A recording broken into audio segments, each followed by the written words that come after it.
Beloved bird, my fellow pilgrim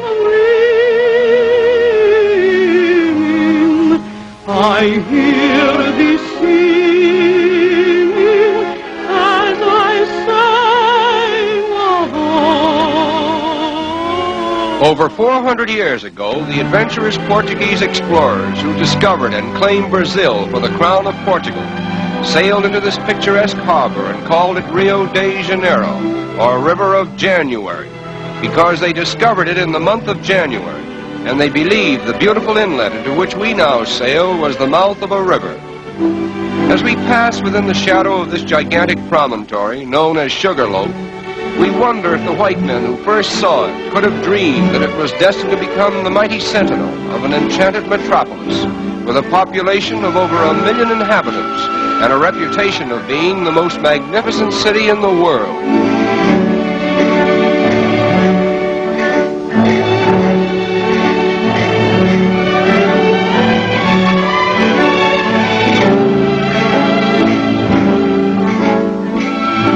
Passenger ships arriving at Rio today literally tie up at the foot of Main Street and immediately become a picturesque part of the skyline, as well as a convenient point of egress to the city itself.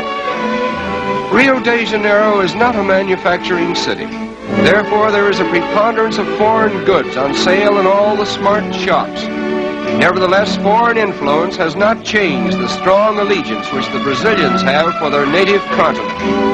They proudly proclaim themselves South Americans, and they very much resent the North Americans' alleged monopoly of the word American.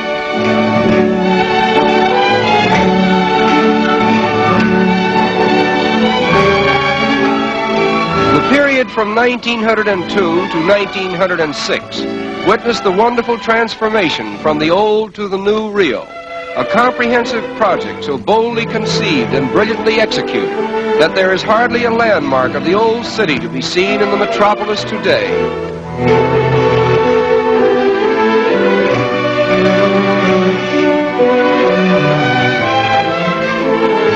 The most unique feature of the clean and spacious streets is the decorative mosaic work that adorns the sidewalks.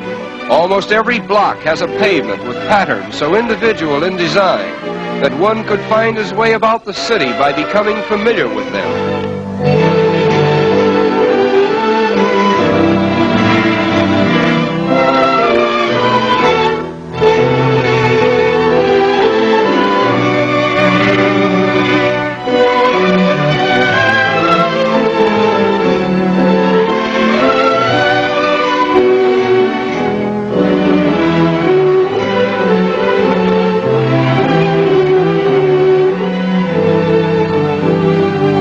Rio is particularly noted for its numerous and colorful parks, which are scattered in picturesque profusion throughout the city.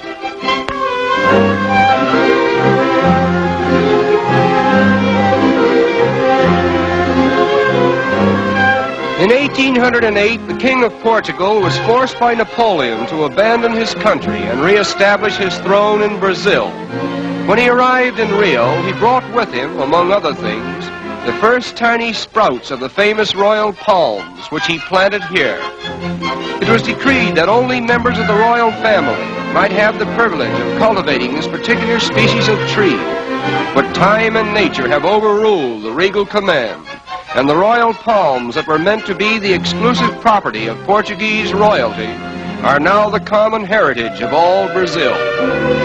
The outstanding landmark of Rio is Sugarloaf Mountain, and from whatever angle one may view it, it forms a most impressive picture.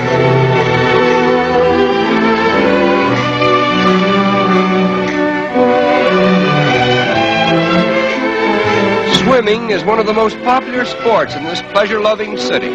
Consequently, many attractive swimming clubs have been erected along the picturesque shoreline.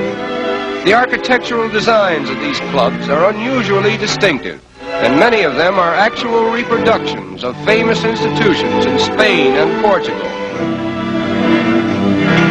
Among the many fine boulevards in this city of splendor, the most beautiful is the Avenida Beira Mar, with its marble promenade encircling the waterfront for a distance of 5 miles.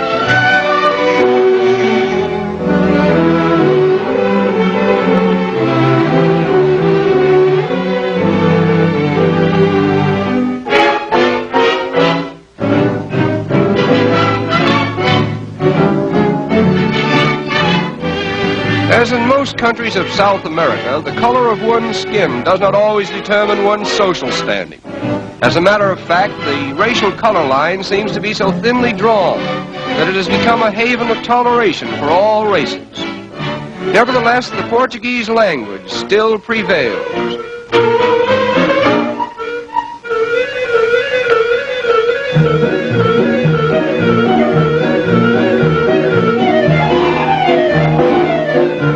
In the business districts of the city, there are a number of tiny shops where the more industrious young ladies of Rio earn their livelihood. This is called the butterfly industry, in which the colorful wings of butterflies are immortalized by an art that was inaugurated here many years ago.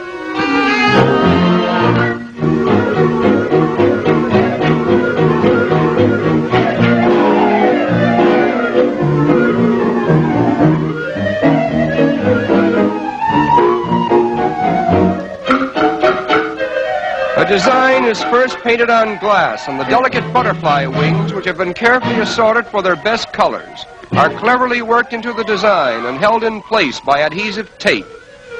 Another layer of glass is finally placed over the tape, and the wings, thus preserved, will hold their lifelike colors indefinitely. There are over 700 different species of butterflies in Brazil, and they are much larger and more colorful than those of North America and Europe.